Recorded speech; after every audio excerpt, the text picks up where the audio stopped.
Rupanya perjuangannya beliau menumpas Belanda dengan mendirikan Hizbullah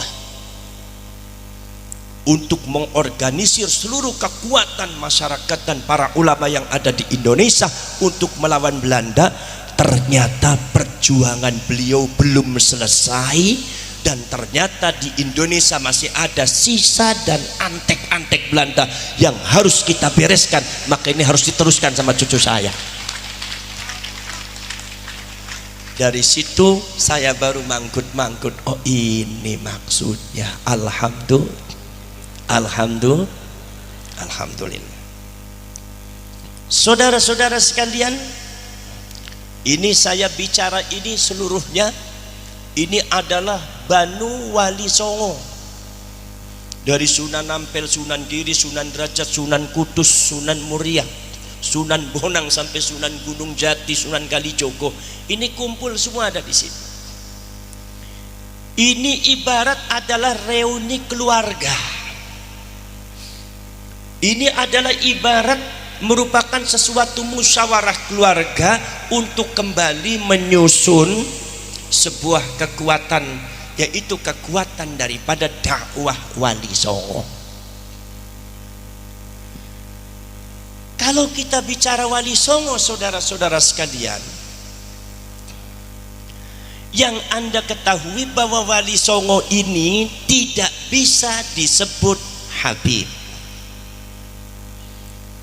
Wali Songo ini bukan Habib. Kalau ada habaib yang mencangkokkan Wali Songo itu adalah Habib, ada dua alternatif.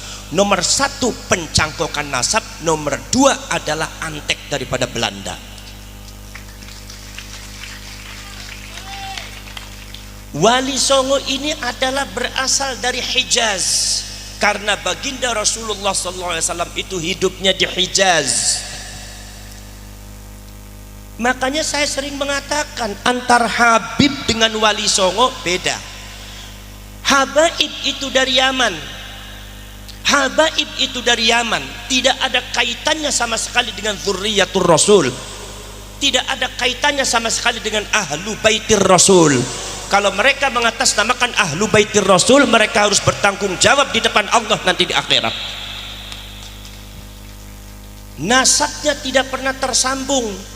Kalau Wali Songo ini anak keturunannya memang nasabnya tersambung ke Dzurriyyatur Rasul, ke Ahlu Baitir Rasul, dari Sayyidina Hasan dan dari Sayyidina Husain.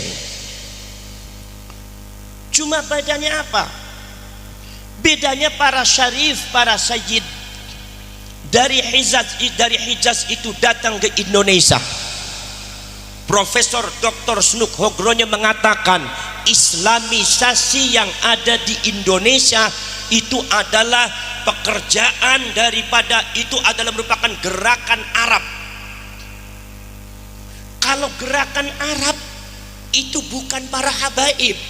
Kenapa? Karena secara genetika, menurut para pakar genetika, habaib dari Hadramaut itu darah Arabnya hanya 3%. Yang lainnya bukan darah Arab, ada yang Bangladesh, dan kebanyakan adalah darah genetika Yahudi. Jadi tidak Arab. Kalau mereka Arab tidak bisa disebut Arab, apalagi disebut sebagai Ahlul Bait, karena Ahlul Bait seluruhnya dari Justru panjenengan inilah keturunan Banu Wali Songo, inilah beliau itulah kalian semua adalah bangsa Arab, bangsa Quraisy.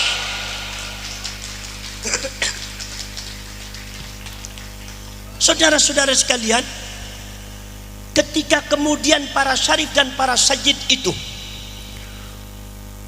diklaim dan diteliti oleh Profesor Dr. Snuk Hogronyo dari mulai zaman Wali Songo sampai zamannya Mbah Hasyim Asy'ari, Mbah Abbas Buntet Pesantren, zamannya Mbah As'ad Samsul Arifin, Mbah Khalil Bangkalan, itu ternyata mereka adalah gerakan Arab.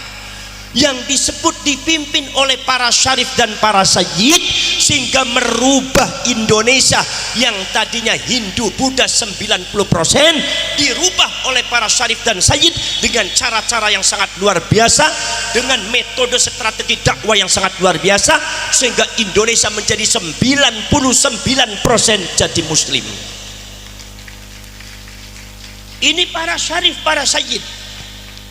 Maka saudara-saudara sekalian, para syarif, para sayyid kemudian membuat satu organisasi yang disebut organisasi kebangkitan para ulama yang kita kenal Nahdlatul Ulama. Makanya Profesor Dr. Sunduk Hogronya merekomendasikan kepada pemerintah Belanda ingin menghancurkan Indonesia, hancurkan para syarif dan sayyid. Syarif dan sayyid membentuk Nahdlatul Ulama, ingin menghancurkan Indonesia, hancurkan Nahdlatul Ulama, Indonesia akan hancur. Bagaimana cara menghancurkan syarif dan sayyid? Pada waktu itu syarif dan sayyid dikejar-kejar. Mbah-mbah kalian dikejar, setelah ditangkap dibunuh, dicincang, disiksa luar biasa. Pesantrennya dibakar, anak-anaknya dibunuh, santrinya banyak dibunuh. Karena Belanda tahu mereka itu adalah syarif dan sayyid. Makanya para syarif dan sayyid kemudian pada akhirnya bukan sekedar dafnul wujud, membenamkan dirinya supaya tidak ketahuan oleh Belanda sebagai syarif dan sayyid, bukan sekedar nasabnya yang diumpetin, bukan sekedar nasabnya yang disimpan, tetapi fisiknya juga disimpan. Para syarif, para sayyid kawin dengan orang Jawa, kawin dengan orang Sunda, kawin dengan orang Melayu, kawin dengan orang Madura. Akhirnya wajah Arabnya hilang.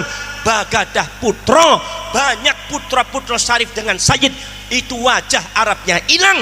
Sungguh darahnya syarif dan sayyid, tetapi hidungnya pesek-pesek. Makanya di Jawa ini banyak syarif dan sayyid hidungnya pesek, dan inilah yang kurang difahami oleh klan Ba'alwi atau Habaib, sehingga kadang-kadang sangat menghina kepada kaum dzurriyyatur Rasul, ahlu baitur Rasul, dengan mengatakan ente katanya cucunya Rasul, tetapi wajah Arabnya sudah nggak ada. Jangan sembarangan Habaib. Beliau yang namanya darah bukan ada di tampang, tapi darah adalah ada di dada kami. Saudara-saudara sekalian, makanya jangan aneh kalau di Malang ini banyak syarif dan sayyid hidungnya hidung pesek. Enggak begitu muncul karena para syarif dan sayyid hidungnya pesek, tampangnya tampang Jawa. Maka kalian kemudian tidak percaya bahwa beliau itu adalah syarif, beliau itu adalah sayyid. Kalian tidak percaya karena tampang Arabnya sudah hilang. Maka dari itu saudara-saudara sekalian, strategi Belanda untuk membungkam pergerakan para syarif dan para sayyid yang sudah memiliki tampang Jawa, tampang Sunda, tampang Madura, Arabnya hilang. Maka mereka abad ke-19 mendatangkan orang-orang dari Yaman, klan Ba'alwi, yang sebetulnya Belanda dengan Ba'alwi ini genetikanya sama-sama Yahudi Hazari, jadi mereka sekeluarga. Kemudian klan Ba'alwi ini pintar berbahasa Arab, wajah tampangnya Arab, diklaim datang ke Indonesia. Ini cucunya Rasulullah yang asli, itu yang namanya dzurriyyah yang Wali Songo, bukan cucunya Rasulullah. Maka kalian semua tertipu oleh Belanda semua. Laras no pembuatan laiki saudara-saudara sekalian, sampai detik ini di Malang ini banyak orang-orang yang percaya kalau yang namanya klan Ba'alwi itu adalah dzurriyyatur Rasul, sementara Wali Songo dianggapnya adalah dzurriyyah palsu. Ini adalah sesat dan menyesatkan, dan ini adalah salah satu antek-antek daripada Belanda. Nyuwun sewu para sedherek. Maka dari itu yang namanya Wali Songo itu tidak bisa disebut Habib. Wali Songo dari Hijaz, Habaib itu dari Yaman. Wali Songo dari Hijaz, dari Sayyidina Hasan disebut Sayyid, dari Sayyidina Husain disebut Syarif. Malah kadang-kadang akhirnya kebabur itu kadang-kadang ya Syarif ya Sayyid ya, dari Sayyidina Hasan Husain sama-sama Syarif, sama-sama Syarif. Makanya saudara-saudara sekalian, seluruh julukan Wali Songo tidak ada yang disebut Habib. Sunan Ampel disebutnya Sayyid Rahmatullah, Sayyid bukan Habib. Betul lah, betul. Punya bapak namanya siapa? Namanya adalah Sayyid Ibrahim Asmorokondi, As-Samarkondi juga Sayyid. Kemudian juga punya bapak Maulana Al-Maghribi, Maulana As-Sayyid, itu juga beliau Sayyid bukan Habib. Al-Maghribi, Maghribi Maroko, bukan Al-Yamani, bukan Al-Hadrami, tapi Al-Maghribi Maroko. Ini menunjukkan bahwa Wali Songo tidak ada yang datang dari Yaman, tidak ada. Cuma kadang-kadang nih habaib nih rese-rese, Wali Songo dari Yaman, dasmu gundul. Emang Yamannya sehebat apa?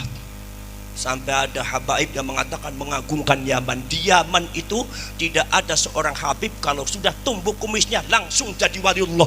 Oh, jadi syaratnya waliullah itu ada kumis dan jenggot. Gampang bener ya jadi wali.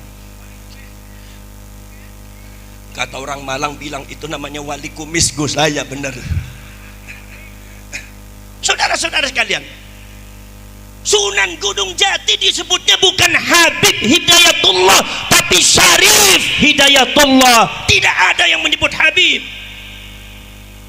Jadi kalau seumpama Anda mengatakan yang namanya Wali Songo itu Habib, maka Anda sudah keluar dari jalur kekancingan para Syarif dan Sayyid, karena sejarahnya demikian.